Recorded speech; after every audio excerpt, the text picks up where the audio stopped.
Hello दोस्तों, नमस्कार। स्वागत है आज के इस वीडियो में। बताने वाले क्लास 10वां का ऑब्जेक्टिव क्वेश्चन, ठीक है, जो कि 43 से शुरू करने वाले, ठीक है। इससे पहले मैं 42 तक कंप्लीट कर चुका हूं, ठीक है। अगर उसका वीडियो नहीं देखे तो जाके प्लेलिस्ट में जाके देख सकते हैं, ठीक है।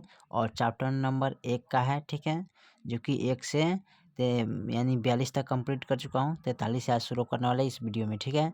तो देखिए यहाँ 43 नंबर सवाल कर रहा है 6/15 का दशमलव प्रसार है कौन? शांत होगा कि अशांत की आवर्ती की, इनमें से कोई नहीं, ठीक है।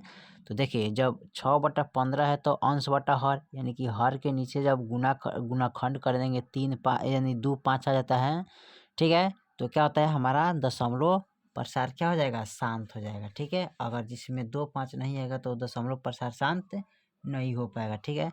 तो देखिए 3 का जब गुणाखंड करेंगे इसमें तो 15 का गुणाखंड करिएगा तो 3×5 = 15, यानी 3 × 5 आ रहा है, इसमें क्या आ रहा है? 5 आ रहा है ना। तो ये आपका क्या हो जाएगा? शांत हो जाएगा, ठीक है। चलिए इसको लिख लेते हैं। चलिए तो सवाल नंबर 43 को यहाँ पर नोट करिए, ठीक है। इसका पूछा है दशमलव शांत। तो देखिए इसके यहाँ पर लिखें 6/15, ठीक है। ऊपरला को बोलते हैं अंश, निचला को क्या बोलते हैं? हर।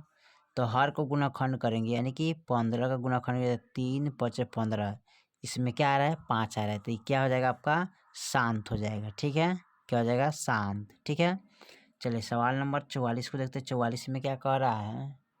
चलिए सवाल नंबर 44 में दिया है 4 - √3 क्या है? परमेय संख्या की या परमेय संख्या की, भिन्न संख्या की, पूर्णांक संख्या, ठीक है। तो चलिए इसको लिख लेते हैं। चलिए तो 4 - √3 है, यानी कि ये परमेय संख्या है या परमेय है। तो यहाँ पर जानते हैं चूंकि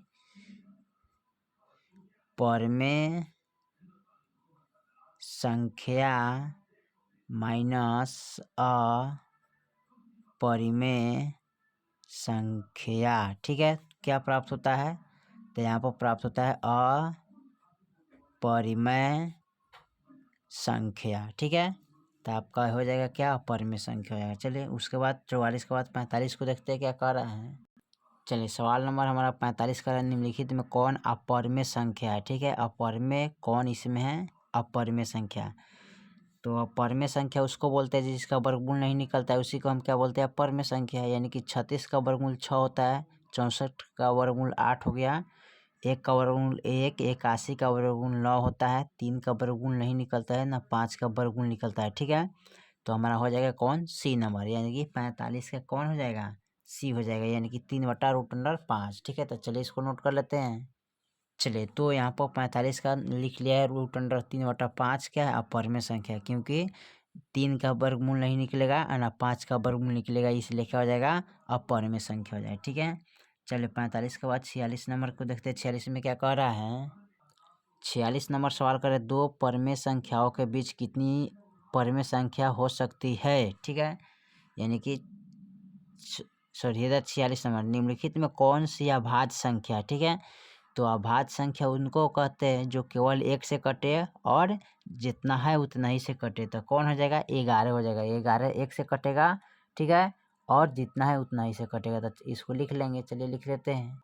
चलिए तो सवाल नंबर 46 को लिख लिया है। 11 एक अभाज्य संख्या है, क्योंकि 11 1 से और 11 से कटेगा सिर्फ, ठीक है। तो क्या हो जाएगा? अभाज्य संख्या, ठीक है। चलिए उसके बाद हम 46 के बाद 47 नंबर सवाल को देखते हैं क्या कह रहा है। सवाल नंबर 47 का है, दो परमेय संख्याओं के बीच कितनी परमेय संख्या हो सकती है, ठीक है। तो यहाँ पर कर 1 2 3, यानी कि अनंत होगा, ठीक है। तो चलिए इसको लिख लेंगे अनंत। चलिए तो सवाल नंबर 47 को यहाँ पर नोट कर लिया है। कर है दो परमेय संख्याओं के बीच क्या होता है? अनंत होता है, ठीक है। तो अनंत इसका आंसर हो जाएगा। चलिए सवाल के बाद यानी 47 के बाद 48 नंबर को देखते हैं। 48 में क्या कह रहा है? चलिए सवाल नंबर हमारा 48 कह रहा है 11/5, ठीक, यानी 11/15 दशमलव प्रसार शांत होगा कौन, ठीक है। तो चलिए इसको नोट कर लेते हैं। चलिए तो सवाल नंबर लिख लिए 48 को, करे 11/15 का दशमलव प्रसार शांत क्या होगा, ठीक है। तो देखिए इसके यहाँ लिखते हैं 11/15, ऊपरला को बोलते हैं क्या? अंश, निचला को क्या बोलते हैं? हर, ठीक है।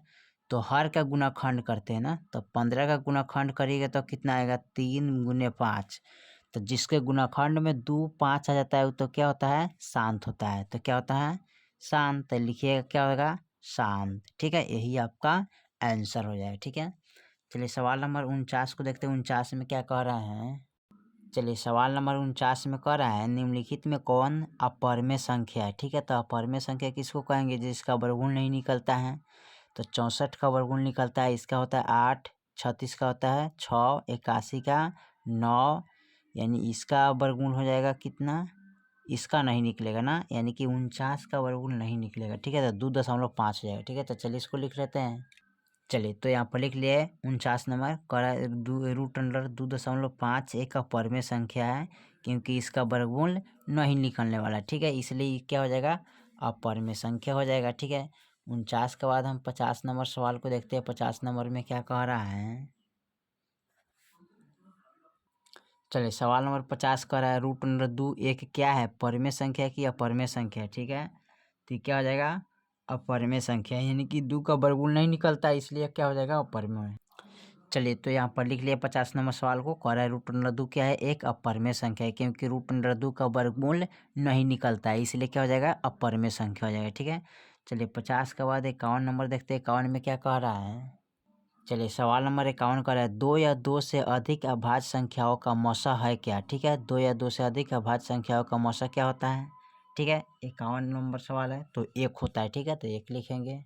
चलिए तो सवाल नंबर 51 को नोट कर लिया कर, 2 या 2 से अधिक अभाज्य संख्याओं का मौसा क्या होता है, तो 1 होता है। कितना होता है, 1 होता है। ठीक है, यही आपका आंसर हो जाएगा। ठीक है, चलिए सवाल नंबर हम 52 को लिखते हैं। 52 में क्या कह रहा है, चलिए सवाल नंबर 52 का है निम्नलिखित में कौन परिमेय संख्या है। ठीक है, तो देखिए √3 का वर्गमूल नहीं निकलता तो अपरिमेय हो गया, और यहाँ पर देखिए ये भी अपरिमेय हो जाएगा, ये भी अपरिमेय हो जाएगा, यानी कि बी नंबर आपका क्या हो जाएगा, परिमेय संख्या हो जाएगा। ठीक है, चलिए इसको नोट कर लेते हैं। चलिए तो सवाल नंबर 52 को नोट कर लिया, 2√2/2 क्या है, एक परिमेय संख्या है, क्योंकि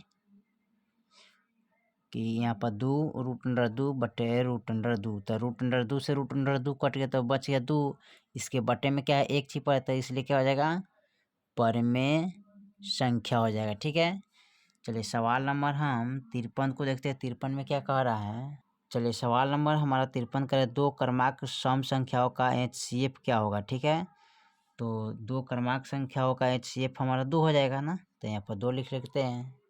चलिए तो सवाल नंबर 53 को यहाँ पर नोट कर लिया कर, 2 सम संख्याओं का HCF क्या होता है, 2 होता है ना, तो 2 आपका आंसर हो जाएगा। ठीक है, चलिए सवाल नंबर हम 54 को देखते हैं। 54 में क्या कह रहा है, चलिए सवाल नंबर हमारा 54 कर रहा है, किसी धनात्मक पूर्णांक a और b के लिए ab का मौसा गुने ab का लसा में किसके बराबर होता है ना, तो a गुने b हो जाएगा। ठीक है, तो चलिए इसको लिख लेते हैं। चलिए तो 54 नंबर सवाल को यहाँ पर लिख लिया, a गुने b करिएगा तो क्या होगा, ab होगा। ठीक है, तो इसका आंसर क्या हो जाएगा, ab हो जाएगा। ठीक है, चलिए उसके बाद सवाल नंबर हम 54 के बाद 55 को देखते हैं। 55 में क्या कह रहा है, चलिए सवाल नंबर 55 हमारा कर रहा है, यूक्लिड विभाजन एल्गोरिथम 2 धनात्मक पूर्णांक के निम्नलिखित में से किसे परिकलित करने का तकनीक है। ठीक है, तो इसका हो जाएगा 55 का आंसर, यानी कि बी, यानी कि मौसा होगा। ठीक है, तो चलिए लिख लेते हैं मौसा। चलिए तो इनका उत्तर क्या हो जाएगा, मौसा होता है। ठीक है, चलिए सवाल नंबर हम 56 को लिखते हैं। 56 में क्या कह रहा है, चलिए सवाल नंबर 56 कर रहे हैं, पाई क्या है, परिमेय संख्या की अपरिमेय संख्या की पूर्ण संख्या की, इनमें से कोई नहीं। ठीक है, तो पाई हमारा क्या हो जाएगा, अपरिमेय संख्या। चलिए इसको नोट कर लेते हैं। चलिए तो यहाँ पर 56 नंबर सवाल को नोट कर लिया कर रहे हैं, पाई क्या है। ठीक है, तो लिखिएगा पाई एक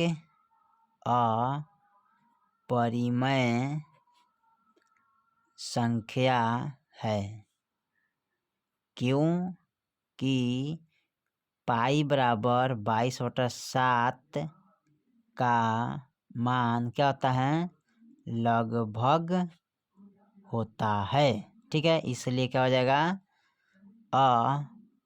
अपरिमेय संख्या है। ठीक है, इसलिए क्या हो जाएगा, अपरिमेय संख्या है। ठीक है, तो इसी तरह आप बना सकते हैं बहुत आसान तरीके से। ठीक है, जो कि मैंने 1 से लेके 56 तक, यानी इसका वीडियो नहीं देखे तो जाके प्लेलिस्ट में देख सकते हैं। ठीक है, तो 1 से लेके 56 तक पूरा चैप्टर 1 का कंप्लीट कर चुका हूँ। ठीक है, और उसके बाद यहाँ से लेकर यहाँ तक कंप्लीट है पूरा टोटल।